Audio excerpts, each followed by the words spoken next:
এই BGB হিন্দুত্ববাদকে issue করে যারা যেভাবে ক্ষমতায় আসছে, যেটার প্রভাব আলটিমেটলি বাংলাদেশেও পড়বে, এটা অস্বীকার করার কোনো সুযোগ নাই। পশ্চিমবঙ্গ নির্বাচনে মমতার ১৫ বছরের যে আসলে তার রাজত্ব সেটা শেষ হয়েছে এবং দেখতে পাচ্ছি যে আমাদের মানে পার্শ্ববর্তী আমাদের পশ্চিমবঙ্গে বা শুভেন্দু অধিকারী সে মুখ্যমন্ত্রী হিসেবে নির্বাচিত হয়েছে। এখন নির্বাচনটা কেমন হয়েছে এটা আসলে প্রশ্ন তুলতে হবে। আপনি দেখেন পশ্চিমবঙ্গের ওই নির্বাচনে সেখানে প্রায় ৯১ লাখ ভোটার, যাদের অধিকাংশই হচ্ছে মুসলমান।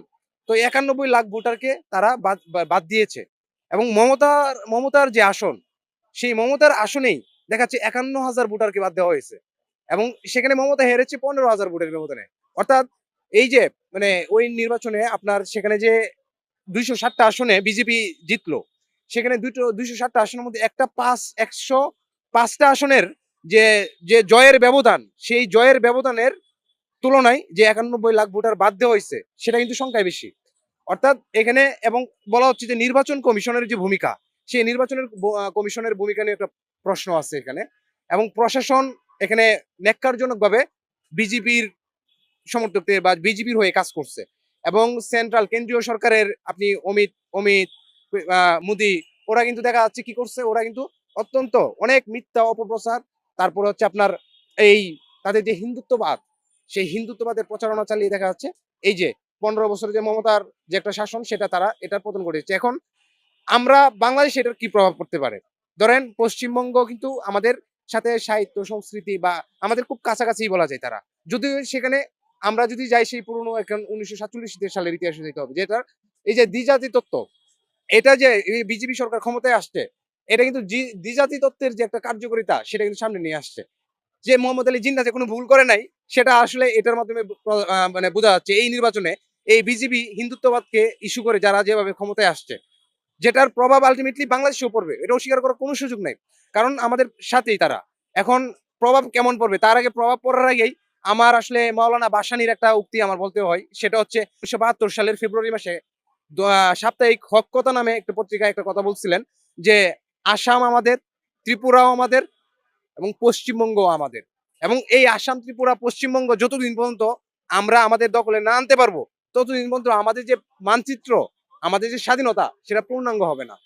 তো সেই জায়গায় আমরা মানে তাদের ওইখানে হিন্দুত্ববাদ মাথাচাড়া দেওয়ার কারণে বা সেখানে ওই বিজেপির শুভেন্দু অধিকারী যে অত্যন্ত উগ্র হিন্দুত্ববাদ লালন করে, যে সেখানকার আপনারা দেখতেছেন নির্বাচনের পরে সেখানকার মুসলমানদের বাড়ি করে হামলা চালানো হচ্ছে, সেখানকার মসজিদগুলো ভাঙ্গা হচ্ছে। অর্থাৎ এই যে এত উগ্র হিন্দুত্ববাদ, এই উগ্র হিন্দুত্ববাদীর যে শুভেন্দু অধিকারী, তাকে মানে মানে এখন আমাদের মানে হুঁশিয়ারি দেওয়া উচিত, বলা উচিত। সে মানে অনেক আগে থেকেই বাংলাদেশ নিয়ে নানান ধরনের বিতর্কিত মন্তব্য করে আসতেছে। সে বাংলাদেশে রাফায়েল বিমান পাঠাবে, বাংলাদেশে পেঁয়াজ রপ্তানি বন্ধ করে দিবে।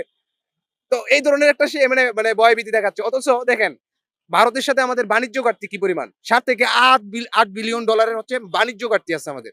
ওরা পেঁয়াজ রপ্তানি করে। কেন বাংলাদেশের কি আর বিকল্প বাজার নাই? চীন বিশাল বাজার, Vietnam, Thailand, there are so many opportunities আমাদের বাংলাদেশের জন্য।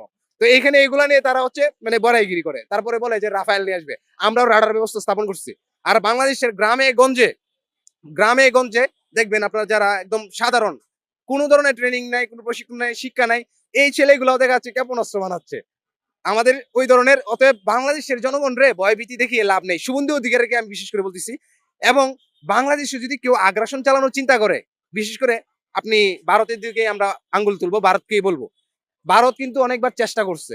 আমরা বড়াইবাড়ির যুদ্ধের ইতিহাস আমরা খুব ভালো করেই জানি। আমাদের বাংলাদেশের তরুণ প্রজন্ম যারা আছে, তারা বড়াইবাড়ির যুদ্ধের ইতিহাসটা খুব ভালো করেই জানে এবং সেই বড়াইবাড়ির যুদ্ধে ভারতীয় বিএসএফ এর যে ৪০০ সদস্য মানে ভিতরে ঢুকে পড়ছিল, তারপরে তাদেরকে কাউন্টার জন্য, তাদেরকে প্রতিহত করার জন্য বাংলাদেশের যে বিডিআর, তৎকালীন বিডিআর ৮ জন বিডিআর ৪০০ বিএসএফ সদস্যকে একদম কুপঘাত করছিল এবং ১৬ জন বিএসএফ সদস্যর লাশ বাংলাদেশে পড়েছিল এবং বেসরকারি তথ্য মতে দেখা যাচ্ছে অনেক লাশের কোনো খোঁজ খবর পাওয়া যায় নাই।